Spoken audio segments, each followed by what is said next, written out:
Thalie Martini, CEO of Breast Cancer UK, and welcome to the Be Well podcast. My guest today is a multi-award winning nutritionist who has spent the best part of the last 2 decades educating and inspiring people across the world to eat healthier. Now, his new book, Unprocess Your Life, gives us simple and helpful insights into how to break free from ultra-processed foods and build better food habits for life. There are some delicious and really wholesome recipes, which are easy to make too, which is terrific. And nutrition really for Breast Cancer UK and healthy eating is really important. We spend a lot of time talking about it because a diet high in fruit and vegetables has the power to protect us from lots of diseases, including breast cancer. So I'm sure there'll be plenty of food for thought in our chat today. I'm really pleased to welcome Rob Hobson to the podcast. Thank you so much for joining us. That's okay. How are you? I'm really well, thank you. Enjoying the sunshine today, actually, for a change. So, yeah, launching straight in, the term ultra processed. Now, that's a term we're starting to hear a lot about, but it does still sound like something out of an old science fiction novel, to be honest. But as you point out in your book, most of us are probably not aware of just how much ultra-processed foods are a common feature in our daily lives. So maybe we can start the chat by you explaining to our listeners what actually ultra-processed foods are and what is the problem with them. So ultra-processed foods, you can identify them. They're manufactured foods. They tend to contain a lot of ingredients you don't recognize. These additives, so emulsifiers, preservatives, artificial sweeteners, all those kind of ingredients on the back. They are generally quick to prepare. They are generally nutritionally quite low in fiber. They don't contain a lot of other key nutrients in them. They can be very hyperpalatable. The way they're designed makes them very moreish. And maybe we can talk a bit later about this idea of them being quite addictive, which I think you might have seen in the headlines recently. So, where they seem to do harm is, a lot of research has been done on the long-term health effects of eating lots of these foods in your diet. And in the UK, up to 80% of some people's diets is ultra processed, and even the average is 50. And more scarily, it tends to be children and teenagers that have the highest intakes as well. And there's links to there was a recent research paper linking it to 32 different health conditions: heart disease, depression, all sorts of conditions. To what degree and to exactly what it is that's causing that is still not that unclear, because these foods are high in fat, salt and sugar. So that's definitely playing a role. But there may be a role of these other additives in the food. And definitely the addictive quality of them is making them difficult for people to stop eating. Wow. And you actually mention in your book, interestingly, a study that has looked at how ultra-processed foods impact on breast cancer risk. And by the looks of it, and I know this is just one study, but really interesting for us to look into it, the more processed, ultra-processed food women eat, the more it increases their risk of breast cancer as well. So these links, and I suppose because this is a newish area of research, we still have so much more to know. But I also think it's important for the public to become aware. And, looking at my diet, and particularly over the past 20 odd years, I'm looking back now thinking, how much ultra-processed food have I had in my diet without even thinking about it, without even realizing it. I think with the studies as well, though, you do need to tread carefully. A lot of these studies are early studies on mice. A lot of them are observational studies. So it is quite hard to sort of do cause and effect. But what we're seeing is patterns. So I think it's too early to say, if you eat lots of ultra processed foods, you will get breast cancer. I don't think that's really the case, but it could be a risk factor. And that might not be to do with, people are very obsessed with the additives on the back of packets, but it might not be anything to do with that. It might simply be to do with the fact that they're easy to overweight, which can cause weight gain. And we know being overweight in itself is a risk factor for breast cancer. And also that you're eating high amounts of fat, salt and sugar. That's quite inflammatory. So there could be many reasons why, but I think we have to be very careful that we don't directly say UPFs cause cancer, but you guys know that there's lots of studies absolutely. like this about. So And Yeah, you're absolutely right. It often is a real complex thing. So, the fact that they're addictive, we're eating more of it, it might increase our weight more easily. And there might be other mechanisms as well that we just don't know about.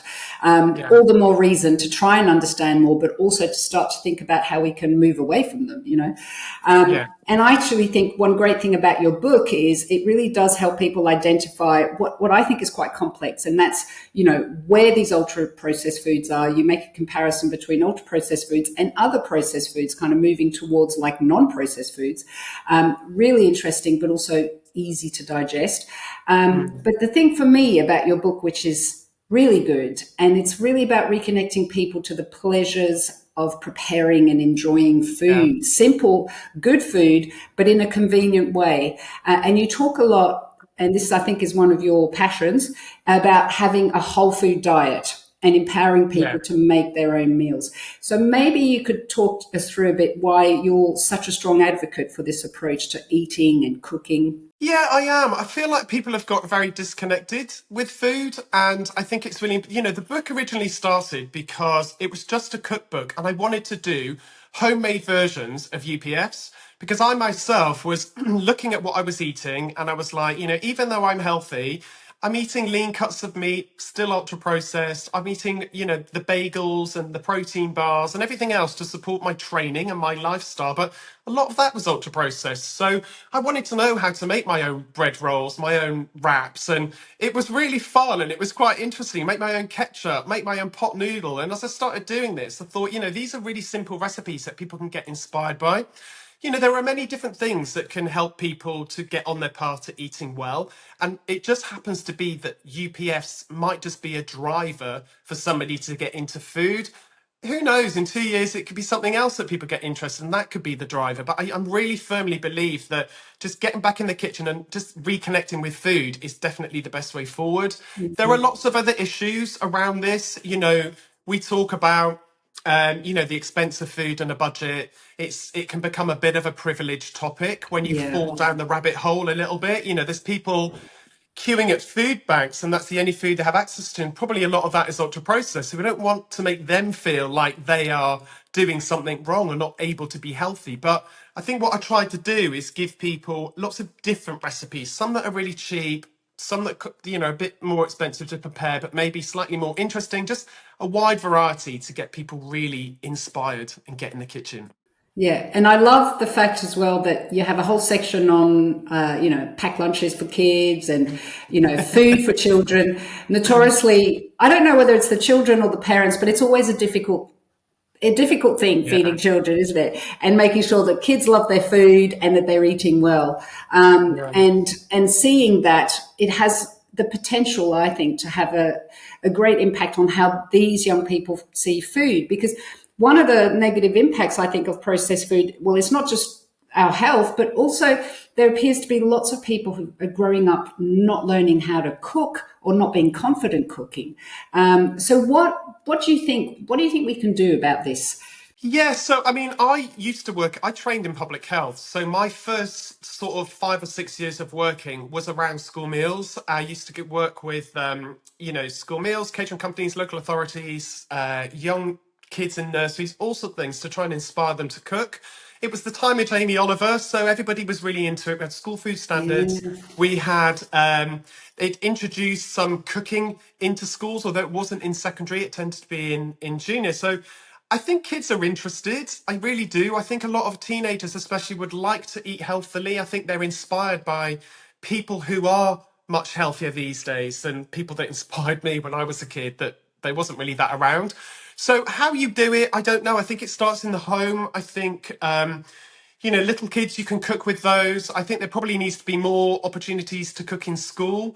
I think that, I think that if you've got teenagers, thinking of strategies to get them into food. I work with some kids of parents, and sometimes I say to the parents, you can't expect the kids to not eat junk food if all that's available is junk food. So, stocking up the fridge, giving them a couple of really simple recipes, inspiring them to just get those recipes, just one or two that they can cook for themselves is, it's exciting. And then thinking about ways that you yourself can reduce the UPF content of your child's diet. Hungry teens, batch cook food in small pots, so there's access to that. Always have dips or chopped vegetables and Yeah. fruit, or easy access, like eat, because they hang off the fridge. I'm hungry.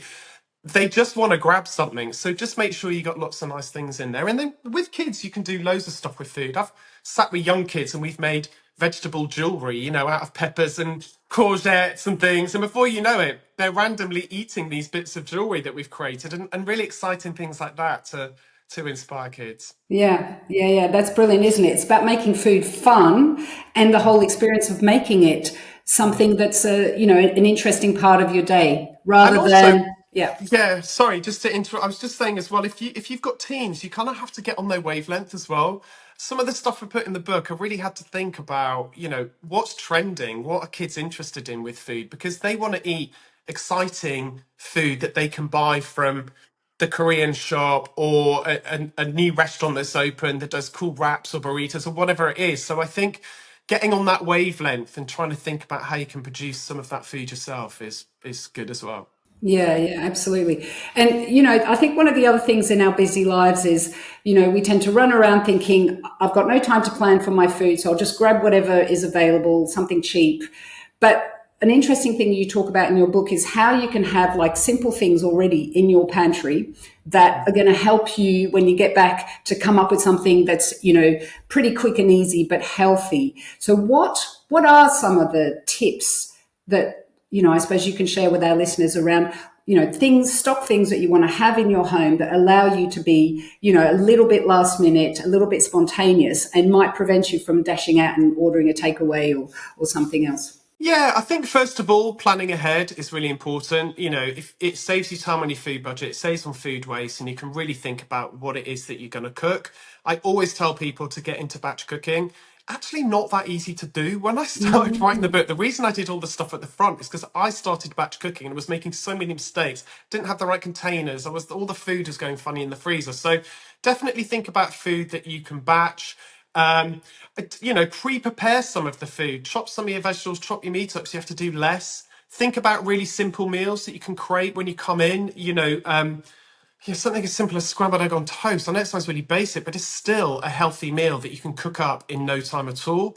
And then really, when you're thinking about how to approach this as a whole, maybe look at your weakest point in the day when you're more likely to reach for a UPF. I think a lot of people think if they can't do everything at once, then there's no point doing it at all. So, you have to take things really, really slowly, stuff that's manageable. If your issue is lunch, then just focus on reducing your UPF content of your lunch. Make a loaf of bread or find some new interesting sandwich fillings, or think about what you can buy from your supermarket when you're in the office.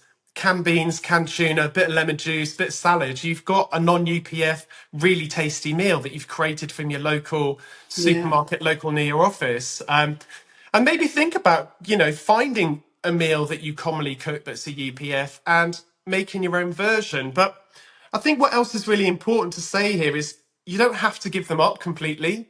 And sometimes it's a case of looking at the best of two things that you can buy in a supermarket. I recently did this on a television slot, and it was looking at supermarket buys and how to pick the best ready meal between the two. Or instead of a Pringle, buy a good quality ready salted Yeah. crisp. Or instead of a white sliced loaf, if you can afford it, a fresh wholemeal from that bakery part of the supermarket. So sometimes you just have to do what you can within your timescales, your lifestyle, and everything else. I wouldn't want this topic to start demonizing food and people thinking you No. can't eat this, you can't eat that. I eat pizza, I have the odd chocolate bar, and I love a glass of wine. So I would be completely hypocritical, right? Yeah. So Yeah.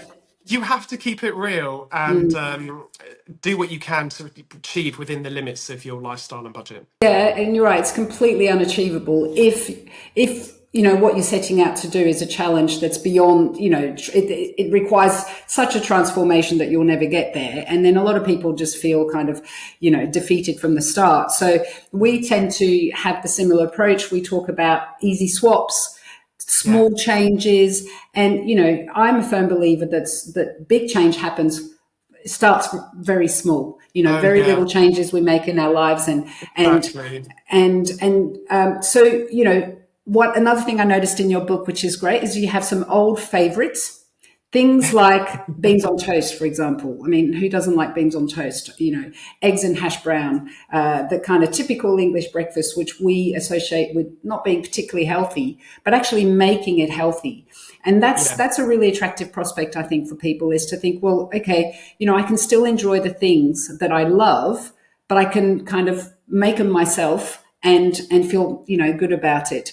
So, what are some other kind of easy swap ideas that you share with people, that, you know, can help them make, you know, a small change? Yeah, so I think if you mean from this from what you've got in your cupboard, because I think it's quite good to take stock of what you've actually got to start with. Mm, Like, what's in my cupboards? What can I change? If I've got sugar breakfast cereal, can I make my own granola? If I can't be bothered to make my own granola, maybe I look at making some overnight oats or some porridge, or I look for a cereal that's high in fibre and a better option, lower in sugar. And you can look at the food packets to do that, the food labelling, the front, the back.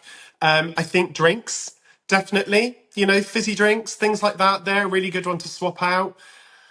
What you do is, you know, I have this big thing with fizzy drinks. You know, people are also against sweeteners, saying, oh, you can't have sweeteners because they're UPF and they're bad for you. So where do you go with that if somebody enjoys a mm, Coke but then they can't have a Diet Coke in their head? yeah, So, you know, sparkling water with some fruit and stuff, that's fine, but there are other options on the market that don't contain sweeteners, sugar, you know, the botanical type drinks, stuff like that.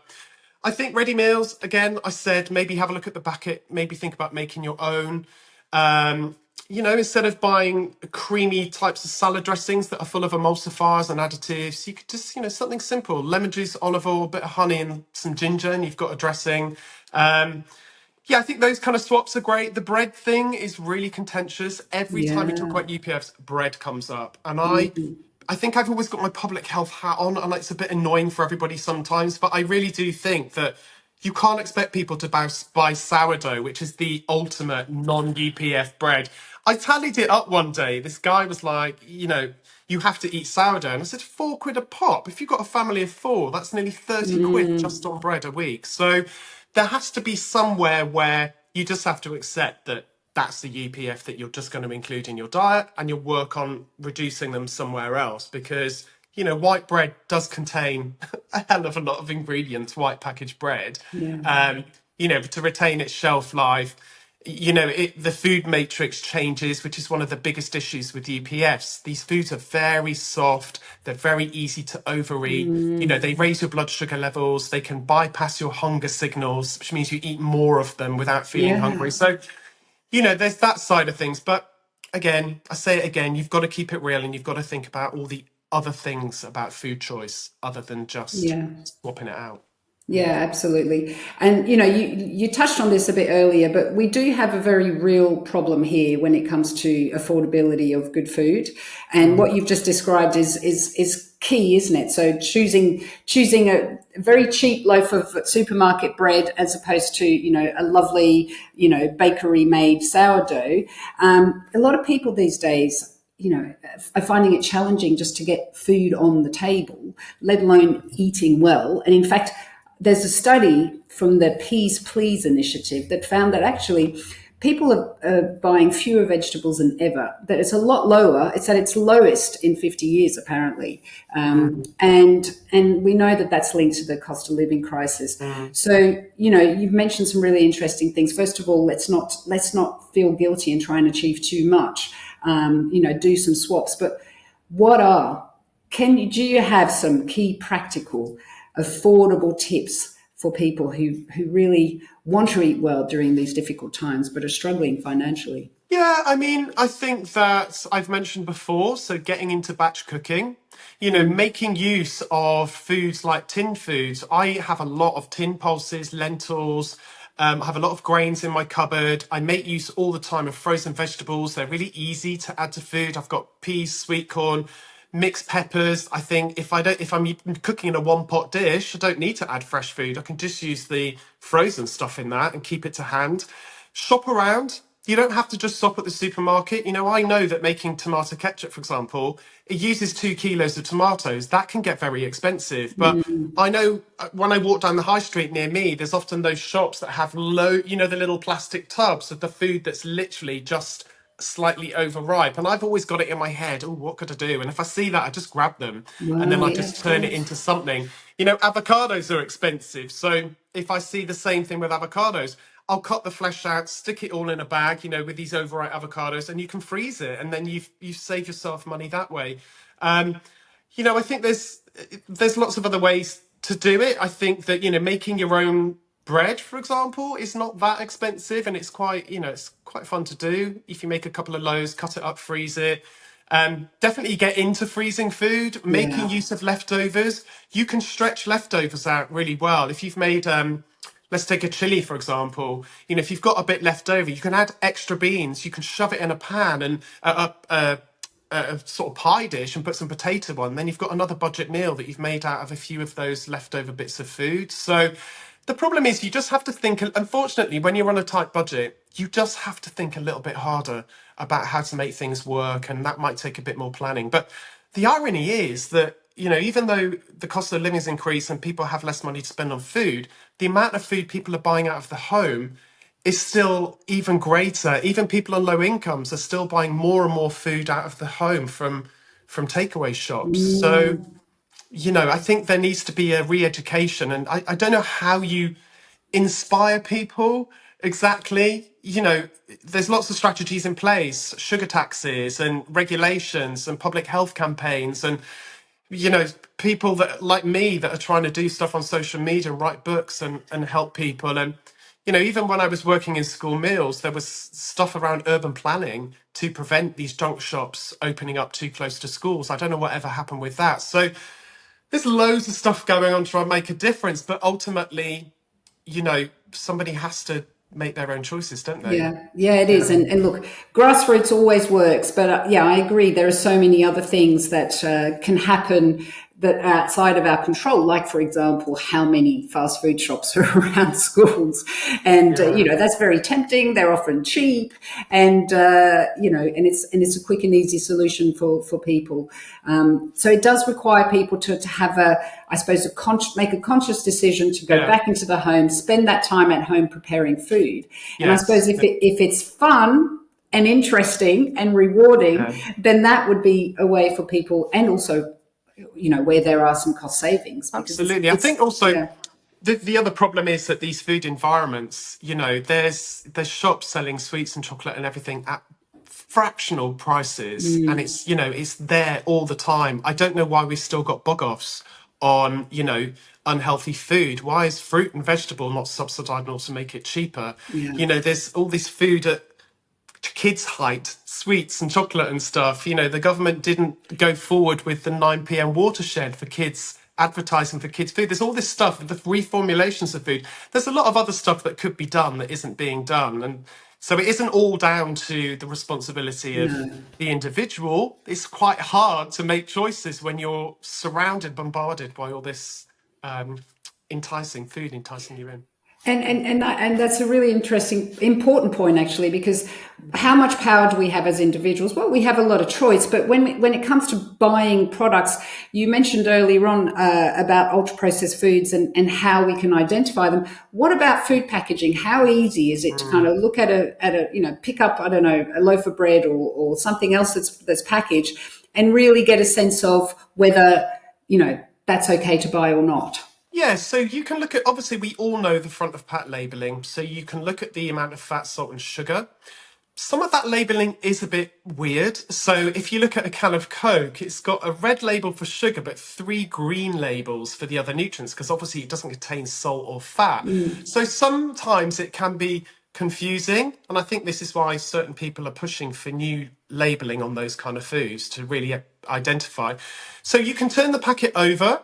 I wouldn't get overly obsessed with this. I just have a brief look, and if there's ingredients you don't recognize, maybe choose another product that has more ingredients that you do recognize from your own home kitchen. I think that would be a good place to start.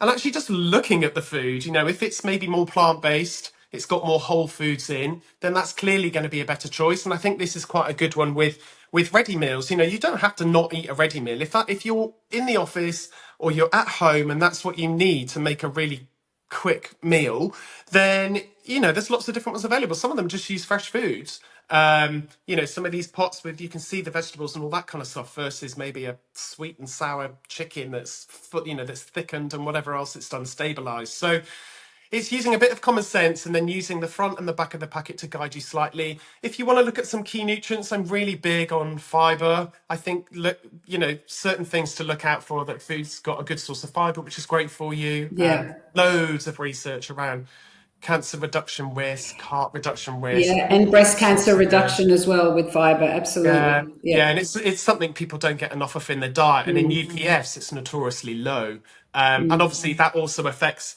how quickly that food gets digested, which is why the UPFs are not very satisfying. So, yeah. Yeah, no, that's really helpful, and I think there's a few things we have to contend with, but understanding how to choose our food, Mm. having an opportunity to find some easy kind of convenient ways to swap the ultra processed for whole foods, and then of course it being affordable. And I think it's been great to hear all the tips that you've shared with us today. It's fantastic.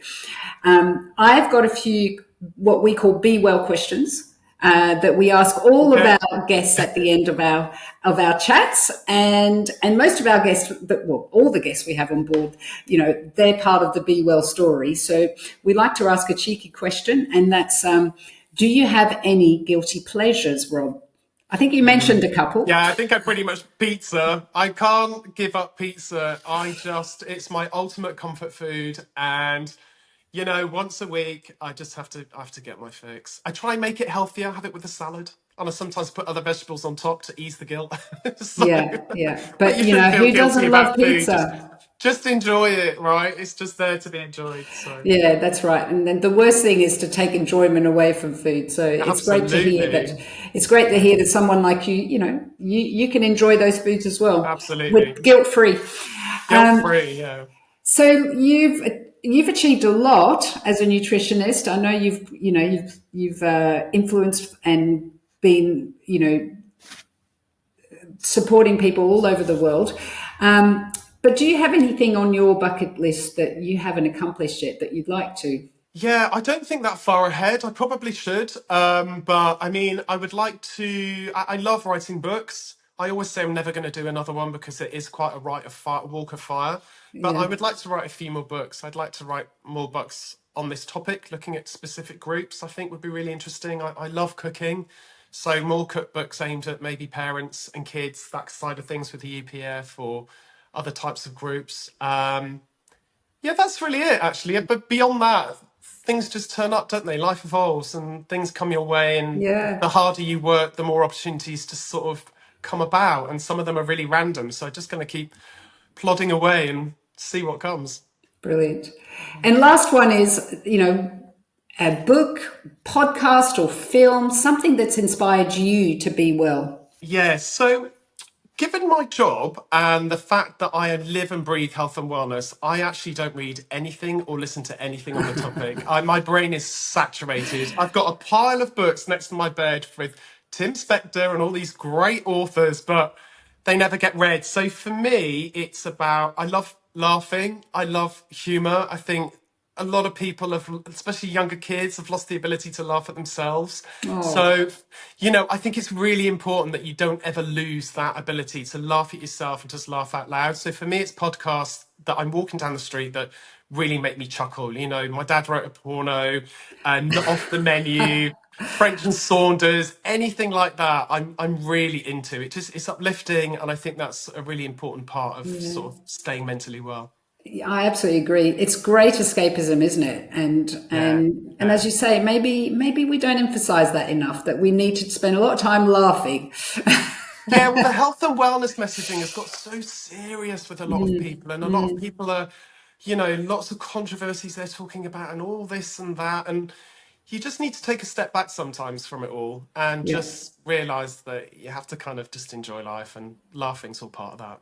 Yeah. Rob, that's brilliant advice, and it's been lovely chatting to you. Where can people find out more about you? Yes, so my website is robhobson.co.uk and my Instagram handle is Rob Hobson Nutritionist, and you can get the book all over the place. Amazon. Yeah. And other Well, we'll places. make sure to include everything in the show notes, all the links. Thank you. And yeah, what a terrific book it is. And I've actually done a recipe. I did it last night, and I really enjoyed it. It was the red lentil Middle Eastern recipe, and With I that tahini literally. dressing, it's Yeah, it was so so good. I good. And love that. the reason I did it was because I looked at it and I thought, oh my God, I've got all three of those recipes, the main ones, I think it was zucchini, aubergine, or courgette Yeah, in English, aubergine and red lentils. I thought, I'm going to give that a go. It was yeah, delicious. And it amazing. was quick, which is important. Brilliant. That's a bonus. Yeah, yeah. Thank you so much, Rob. Lovely chatting. Pleasure.